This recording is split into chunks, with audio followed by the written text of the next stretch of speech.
I've been getting recently more involved into learning more about astrology, and come to find out, I learned that relationships plays a big factor in astrology, and depending on your placement in your astrological chart, such as or known as your birth chart as well, if you have a certain sign in a certain house, and then you will see why your relationships play out the way that it has, and why you attract what you do attract.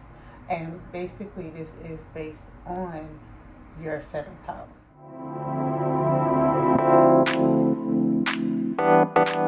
Thank you guys for joining me. I'm Rochelle, relationship coach and healer, and I help people navigate their relationships so that they can attract the love that they desire.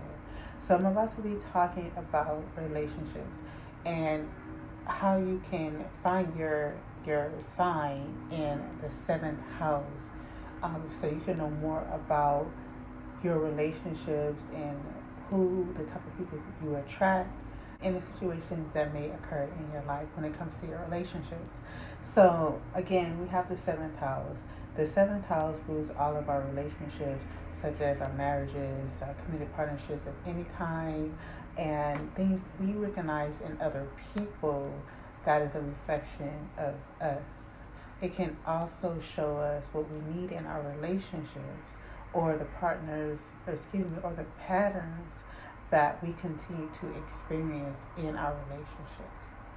Using the aspects of this house helps us to reveal how we are with others and how our interactions may influence our own lives. And so when you look at your chart, in your astrological chart, also known as your birth chart or natal chart, and I'll put that right here so you can see. Each individual have their own chart, and when you're looking at your seventh house, you want to find the sign in that seventh house. And once you find a sign in that seventh house, that will tell you more about your relationships, your likes, your dislikes, the habits, whatever it is about you and how you perceive relationships. That will be in your seventh house and a specific sign in that house. I know maybe some of you may not be into astrology, so I'm going to break it down into simple terms. So astrology basically is a blueprint to our lives, meaning that it is used to help interpret one's nature and can give us insight into our inner selves. Knowing your birth chart helps us to navigate our way through life. And so it is important to know some of the aspects, some of the signs, the placements in your birth chart. I mean, you don't have to be an expert at it. I'm not an expert at it at all. I just felt pulled to look more into relationships in astrology. And I found some very interesting information, and I'm so happy to share this with you. So if you don't know how to read your chart, what you can do is you can simply just go onto Google and type in, what is the sign in my seventh house? You type that into Google, it'll take you to an astrological website that you can go to. Normally I use Cafe Astrology. That's the one that I typically use. There's other ones out there that works fine. The only thing that you really do need to have in order for it to give you accurate information and accuracy as to what's in your chart is your full date of birth, your time of birth, your exact time of birth, and also your placement of birth. So having these three key things is going to help you to find what you're looking for when it comes to your birth chart. So when you type that into Google, what is the sign that's in my seventh house, then those are the three pieces of information that you need. Now, some people, they don't know their time of birth because maybe you don't have your birth certificate. But if you don't know, it may not give you accuracy, and that's why it's important to really try to find what time you were born. All right, that's really important because that's going to give you the most accurate information. So with that being said, let's go ahead and get started. What I'm going to do is leave timestamps in the description box so you can find exactly what your sign is and listen to it and go from there. So I'm looking down because as I've researched the different signs and the placements, I took notes, and so I have all of my notes here. So if I'm looking down again, I'm just reading what I wrote. Okay, so let's go ahead and get started. We're going to start with Aries. Aries can be somewhat selfish in their relationship. Because Aries are independent and go-getters, they expect their partners to be the same. They also expect much more from their partners than they give. People with this position jumps into relationships quite quickly, but end them quite quickly as well. This is because their needs aren't met. They feel like their needs aren't met. You would need a flexible partner who is willing to take risks with you and allows you space in order for it to work. Taurus seeks trustworthiness and stability in their relationships. Once they find the one, they are hooked and in it for the long haul. But they tend to put the one that they love on a high pedestal. Codependency patterns and attachment issues is also common in this position. Though Taurus values the one that they love, try detaching from people when you have to let go. Gemini often tries to be in multiple relationships because they feel like they can love more than one person at the same time. They need a partner that's able to communicate and stimulate them mentally. They seek a partner who is intelligent and can keep them on their toes.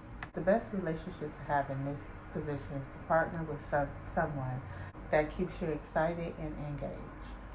Cancers are emotional at nature and can fall for people quite quickly. They need a partner who is very nurturing to make them feel safe and protected.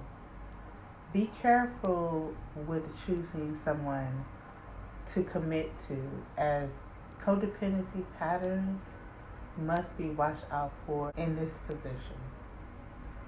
Leo typically likes to draw attention and seeks a partner who is confident to let their inner child shine. The most stable partner is very affectionate and constantly tries to catch their attention. Leos like to dominate, and with them being in a relationship, it helps boost their ego. A relationship with Leos can be quite a ride. Virgos have a tendency to be judgmental of their partners, especially when they don't meet their expectations. You need a partner who wants to save you and do everything for you. They are attracted to people who seem to have things together. Their partners must be analytical and practical and be of service at all times. Libras often forget that they have a role when they're in a relationship. That's other than receiving. You need someone that can make you see things outside of yourself. Being in a relationship allows them to be in a more peaceful and comfortable mood. Scorpios relationships, they tend to be deep, powerful, and intense. They find that they attract partners who has depth of intimacy, which can be scary sometimes. They are really attracted to people who screams sexual energy and can confuse lust with love. You need a partner who brings passion to the relationship and a partner who turns the intensity up. Sagittarius are mostly attracted to people who play hard to get or give off this hard to play type of vibe. They view relationships as a way to prove to themselves. They love to explore and be adventurous, and they love it even more when they have a partner that can experience the journey with them. You need a partner who can expand your horizons. Without a partner like this, you remain superficially focused on the current circumstances. Capricorns take relationships extremely serious. You need a partner who handles the hard responsibilities of life. You need a partner who plans for things and makes sure that things get done. Aquarius. These people tend to fall in love with people who are aloof and interesting. They usually love the thrill of the chase, which usually gets them going in romance. They need someone who pays close attention to them when needed, but not so much try to impress them. When they're in a relationship, they express their weird side and even more bold when they're with someone that is accepting of them. And the last one we have is Pisces. Pisces is normally already practical and analytical. And so what they need is someone that brings magic and sensitivity in a relationship.